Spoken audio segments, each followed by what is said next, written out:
What's happening, everybody? Welcome back. This is Forgo. And before we get into any roasting, we're going to have a little fun with Yelena against stage 99 Thanos. We're going to see if old girl can get it done. I feel pretty confident she can. I mean, we are using a max team. Oh, Thanos pulling the disappearing act. Yeah, and the build's exactly the same as it was in the last video. Oh, nice. Already pushed into the next phase. I did try this actually one time with Winter Soldier in the leadership. Come on. Oh, Thanos, that little wuss. He had to go into an iframe.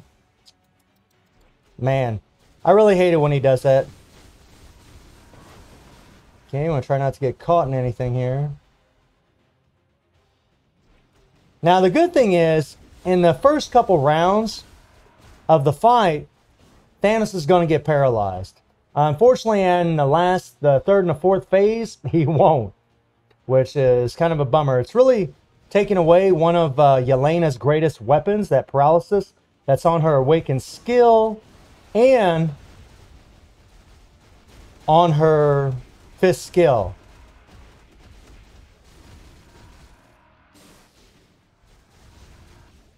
There we go. Booyah. Freaking melting through this like nothing. We're going to go ahead and switch to Nick. Try to get some nice little attack buff here before we switch back to Yelena. Don't die, don't die.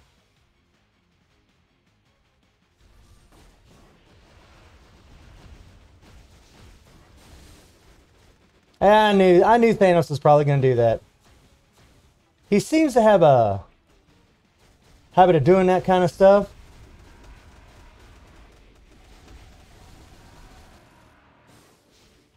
Okay, switch back to Nick Fury.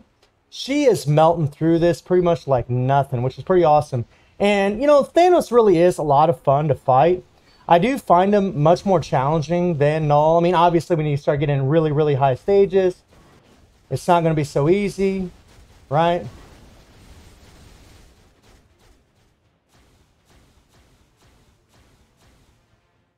Let's go. And it's really nice that her Awakened skill actually has a remove debuff. It's got invincibility, but Thanos, man, he can really screw you with the blue balls. Okay. Watch out. Watch out.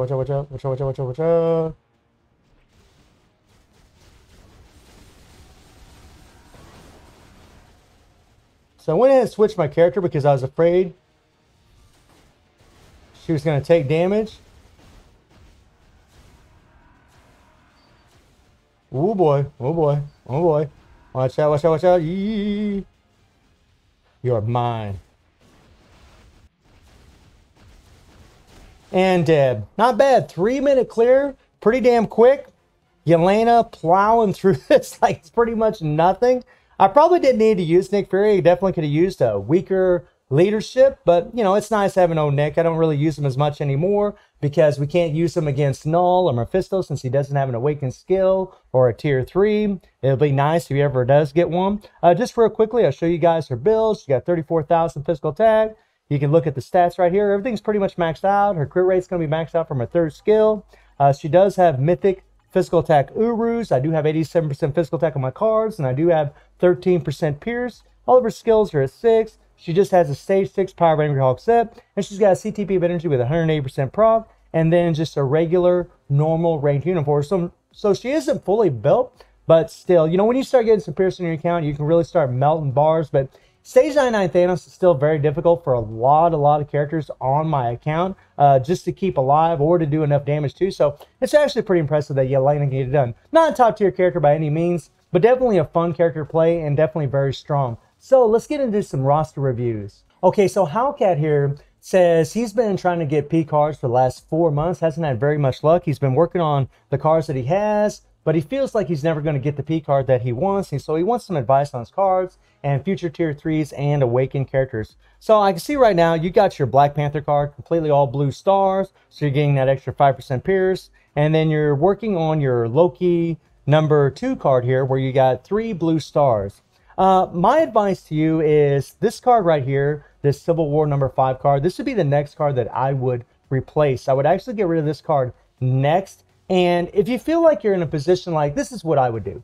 If I was a free-to-play player and I was, you know, holding out and holding out and holding out, eventually, you know, I mean, 4 months is a pretty long time. You actually got some pretty good card effects. I mean, your cooldown's looking good. Your ignore defense is actually a little high, but your energy attack, all attack, everything looks really nice. You actually got a nice little balance between your physical attack and your energy attack, your attack speed. All these stats look really good. You even got a 20% increase to physical attack proc, and you got 7% pierce. Now, unless you're in a hurry to push world boss, I would really keep holding out for that P card. I know that's probably isn't what you want to hear. You probably want to be like, man, I just want to get a different card, slap it on and start working on it. I understand that. It really does suck whenever you are working on a card like this, and then you got to start spending crystals to re-roll it. And I understand that. So you're probably wanting to get another P card. You probably want to start working on it. If all else fails and you feel like, you know, all hope is lost, then I would, the next P card that you get that's fairly, you know, pretty decent, I would probably go ahead and replace it with the Civil War card here. And then start working on that. You could at least try to get 3 blue stars, try to get you a little extra pierce. But I really think that you're best off just being patient, just waiting until you get the right P card that you actually need. I think you'd really be better off because you really do have a good start. Your cards look really, really good, and you got 7% pierce, so that means you're doing pretty well in World Boss. And then as far as tier 3s and transcended characters, let's see what you got here. Let's scroll down here. Nice. Moon Knight, Human Torch, Gambit. A lot of OP characters. Moonstone, nice. Okay. Proxima. Proxima would be a good tier 3 character to have because of her villain support passive. She's actually very, very strong. And on an account like yours, she can actually, she could do a solo against Null. I guarantee it.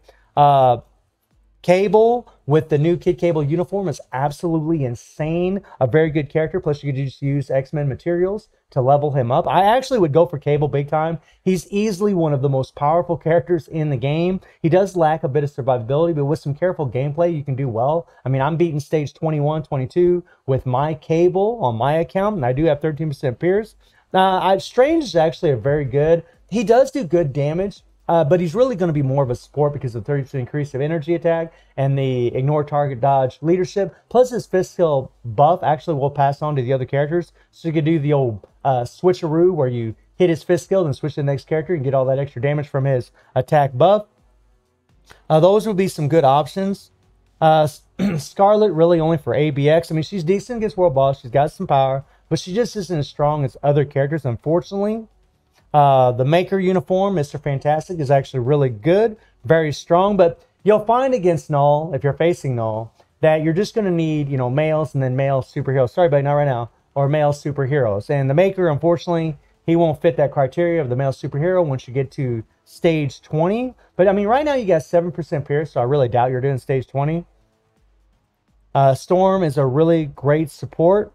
Honestly, man, when I look at this, I think Cable would be your number one. I think Cable and Proxima are just two very, very good characters to build. You're going to use two different types of materials for them. And I really think that, you know, plus with Proxima's leadership, the ignore target dodge rate by 45%, the critical damage buff that she also offers from her leadership, on top of the 35% damage of the supervillains, to all villains is really powerful. Not to mention she's a damn strong character that plays very well with a proc. And Cable, just insane. I think those would be your two next characters that you really should be working on. I mean, Beta Ray Bill, I mean, he transcended. He is freaking monstrous, especially the fact that you got Pierce on your account.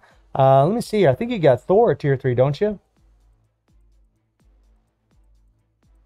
Yeah, you got your Thor at tier 3, so Beta Ray Bill be a great leadership for him, on top of being a damage-dealing monster. Okay, so here we have someone that there's no way I'll be able to pronounce that name correctly, but Kuchar, I'll just say Kuchar for short. Kuchar wants me to take a look at his cards and then take a look at his characters.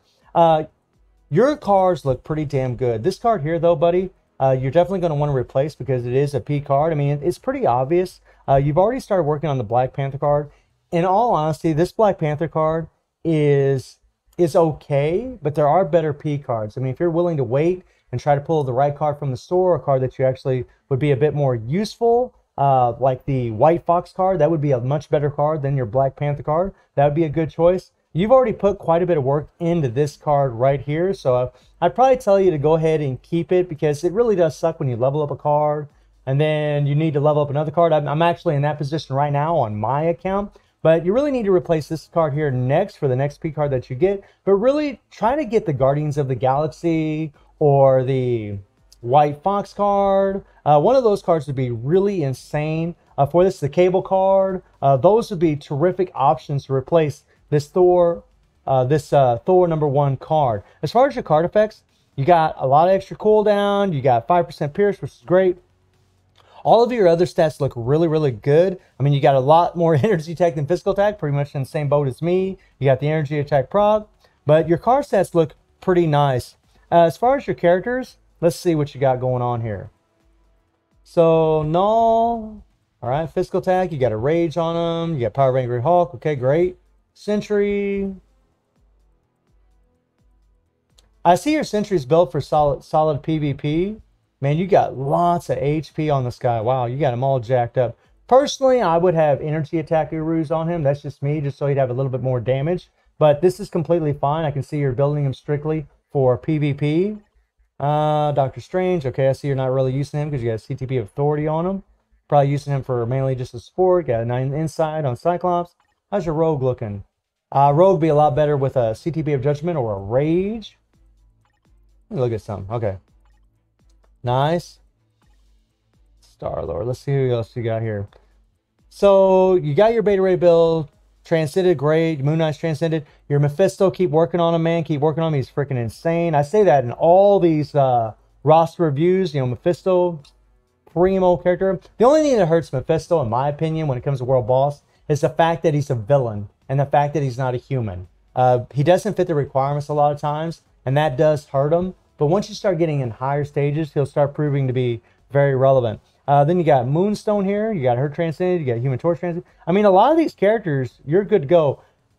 I keep seeing Cables that are not tier 3. And I'm telling you guys, Cable is a monstrous character. This Kid Cable uniform is insanely strong. And I see that you got Hawkeye. You really don't need Hawkeye, man. You got so much cooldown in your cards. That's not even funny. 38%. But, I mean, I understand it's probably pretty easy to max out his stats.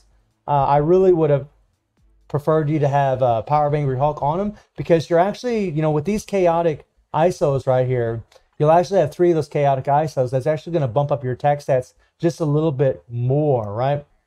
And because you already have so much cooldown, you really would have been better off with Power of Angry Hulk. And definitely a damage proc on this guy. At least a damage proc on him. CTP of Energy is definitely optimal. In the Kid Cable uniform and ABX, the Rage is actually the best. But the CTP of Energy is still insane. Cable is definitely highly recommended. Really, Iron Man's new uniform is very, very strong, very powerful. The fact that you got some Pierce, he can actually put in work for you. He does really, really well. He's not a meta by any means, but he really does get undersold a lot as far as the tier 3. And he definitely can put in damage, and he definitely can play with a proc. Some people argue that. I always find him pretty easy to play with a proc, especially if you do an extra rotation with him, you know. But everybody's a little bit different and what they interpret as good or bad. But yeah, and then you could have Storm for an extra support for your Human Torch, which would be really good. And then Taskmaster, really, you know, if you decided to tier 3 him, I mean, I do think it's worth tier 3 Taskmaster because it's nice having that support. It's nice having the extra damage to supervillains that applies to all allies, whether they're villains or heroes. I mean, that's nice. So he comes recommended, but if you do tier 3 him, that's pretty much all you're going to use him for, unfortunately. Okay, so Royal Rana, he just put it in his IGN, so I'm just going to take a look at his count and see what he's got going on right now. Okay, so the immediate thing that I noticed right here is this card right here. I see that you got energy attack, physical attack. I mean, actually you got some pretty good rolls on this card, but you're eventually going to want to replace it with a P card for sure, because then you'll be able to craft it. What I would do if I was you is I would keep working on your cards. This card here, I never really recommend crafting the Loki #2 card. They're just better card options other than this, and really the same for the Black Panther card. But again, you know, whenever people start investing in their cards already, maybe they're not, you know, they're not very patient, they're impatient, they're not willing to wait, or their luck is just horrific and they don't want to wait until they get the right card. I totally understand why people start leveling up P cards or crafting up P cards. I mean, on my free-to-play account, that's pretty much my plan. Whatever P card I get, I'm just going to start crafting immediately to try to get some Pierce to make all the difference in the world against world boss and squad battle and so on. So I totally understand why people do this. But, I mean, if you're planning on keeping these cards, I mean, just keep crafting your cards. And let's look at your card effects here. So you got, okay, 30% cooldown. Very, very nice. You got 4% pierce. You got a lot of ignore defense. So you can actually afford to lose a little ignore defense whenever you switch to another card. You really want about 35% ignore defense. That's a really nice sweet spot. And your physical attack, energy attack, everything looks really great. Your attack speed is a little bit low at 11%. You really want it to be around 18 to 21%. That does make a difference, especially on characters that have these these long channeling skills like Cable. It does make a big difference having the max attack speed on your character. As far as your characters, let me look how you got them built. You got Judgment on old boy here. Very nice, very nice. You got Overdrive, cool. Power of Angry Hawk, Rage. Looking nice. How's your Sentry looking? Okay, good, good, good. I see your Sentry looks like he's built more for... No. Kind of a crossbreed between PvE and PvP. Nice, you got Ebony tier 3. I wish I had this guy at tier 3. Got the Transcendent, so you're probably just using him for support. Scarlet, let me see here. You got your Cable tier 3. Primo, my friend. Primo. You got Venom at tier 3. Nice, nice. Probably we're using Venom as a striker in your regular world boss. Or maybe you don't have the new uniform. If you don't have Venom's new uniform, you really should get it. It's way better than this one. Let's see what else we got here. Let's scroll down here. I mean, you got all the OP characters. It looks like you pretty much have leveled up. I don't really see any that you need to be perfectly honest, unless you're trying to level up characters for the story mode.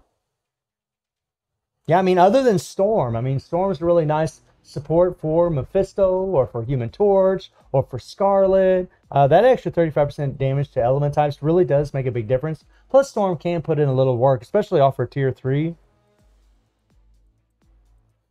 But your characters look really solid, man. Falcon is absolutely insane at tier 3. Monstrous character. And really, that goes for all of you that don't have Falcon at tier 3. He really is insanely powerful. Very, very strong character. A tier 3 well worth building. A free-to-play tier 3 well worth building. Okay, so Kenneth actually didn't want me to look at his account. He was just asking, how does agent level affect your account? So if you go to the agent level and you hit bonus here, this is the ways that it actually can help your account. You can actually increase your all attack. You can increase your all defense, your max HP, your gold acquisition, your character acquisition, or your item acquisition. You can see that my item acquisition is actually maxed out. That way I gain more items whenever I'm farming. That really makes a difference in your account. Whenever you can farm a lot of resources, you're going to be able to gain more resources. You're going to be able to level up characters a lot easier. The all attack, obviously, I think that's self-explanatory to increase your damage.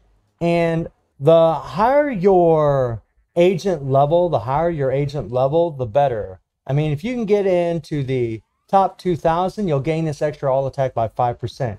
If you gain into the top 500, you'll get this all defense and all attack. It does make a little bit of a difference. I mean, 5% all attack isn't a lot, but it is something. Some people, they really want as much as possible, so they increase their agent level as much as possible. And then he wanted to know, you know, what has the most effect on your account? Is it agent level? Is it cards? Is it Uru? Or what is it? The thing that has the most effect on your account is your cards, because all these card stats actually affect your entire roster.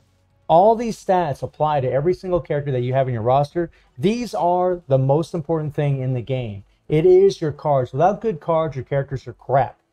This is absolutely very important to have the best cards as well. Urus do make a huge difference as far as the damage you do, but if you're talking about priority, your cards are going to be number one, right? They're going to be number one.